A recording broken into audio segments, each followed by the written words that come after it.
Hey, this is Josh from Josh Builds, and today I'm going to be showing you how to build an awesome robotic arm. Robotic arm itself is exceptional. Also go ahead and build the awesome controller, so you should definitely stick around to the end so you can see both. Start off by cutting out the rough shapes of the parts I'm going to need for this. And I just cut this out of a foam board that you can get from the dollar store. So we'll skip ahead, and these are all the pieces I come out with.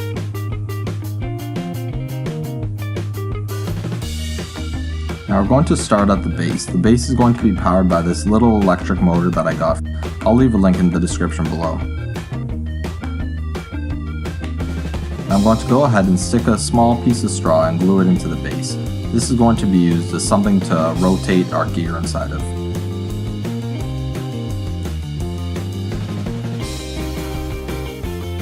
Now I cut the gear down to size and put a lid on top of it. Next we're going to build the sides.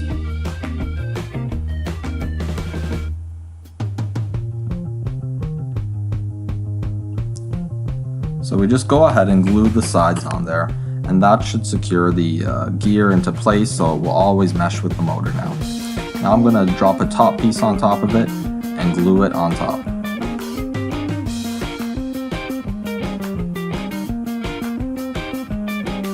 Now we're going to go ahead and just add some colored paper for aesthetics,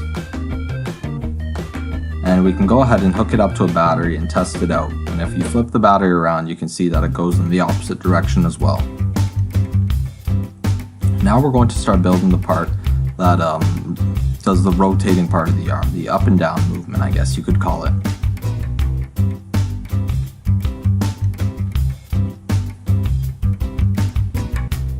Now we're going to drill a hole in the arm part of it. And we're going to stick a straw through. In this you'll notice that I just use straws often as something for the axle to rotate inside of. It just gives less resistance than the wooden axle rotating inside of the foam. So I attach that in there, glue it into place, and then stick a gear through it with an axle. We'll cut that down to size as well. And now we're going to go ahead and add the arms onto the gear.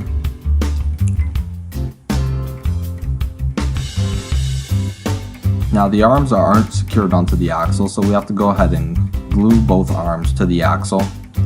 And the gear is already tight against the axle, so we don't really need to add glue there, but if your gear isn't tight against the axle, you should glue it onto the axle. And now we have our arm in place and glued together. So now we can just add our little gearbox motor in there, and as you can see, it meshes very nicely. Now we can go ahead and add some power to the arm, and as you can see, it moves up and down fairly easily. I'm going to go ahead and mark some spots for gears, and these gears are going to be used to control the pincers or the grabbers. And we're going to go drill a hole where each gear goes, and again I put the straws through. So now we're going to cut out the grabbers, and I just cut this out of foam. And what we want is one grabber to interlock with the other. So that's why one of these are wide and one of these are just one thin piece. Now you can go ahead and put the grabbers through and attach them onto their axles. And we put the gears through as well.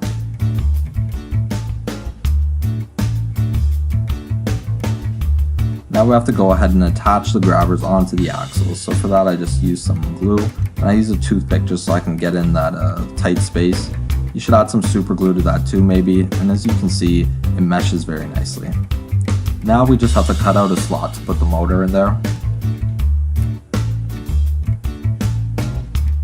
And once I have a little square cut out, I can slide this little motor through. You can use the big motors that I used as well.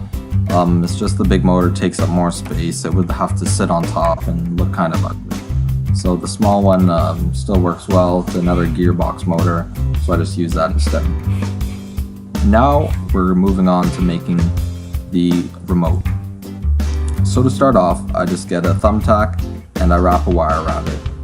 Now I'm going to punch that into the top of a water bottle, and I'm going to do that with 4 other thumbtacks, so we get something like this. Now I'm going to get 2 of the wires, well 1 wire, and attach it to another one of the thumbtacks, and then the other wire we're going to attach to the other thumbtack and just wrap it around the metal there so it makes good contact, and that's what we get. Now I can put a lid on top of it and poke the thumbtacks through the lid, and now you can see we can turn it back and forth, and from a bottom view this is what we get. We get one set of contacts, the other set of contacts. So that will make it going forward and then in reverse when you twist it the other way. Now if we attach the battery to the very top contact and the bottom contact we just attach to the motor, you can see that it rotates it very nicely in both directions. So now I just multiply that by 3. Now instead of a battery, we use a USB cable as the power source, and then each individual lid is hooked up to a motor. And as you can see, our motor can rotate in all of the directions that it needs to. So now let's test it out and see if we can pick something up and do a little bit of work with our mechanical arm. So as you can see, it can easily pick up a bottle cap and move it around a bit, play around with it a bit, and then put it back down. And it's even precise enough to pick up some electrical tape afterwards and get that inside of the bottle cap. So that's all for this video. Thanks for watching to the end. Now if you like this, please feel free to like and subscribe. That would be appreciated. Thanks.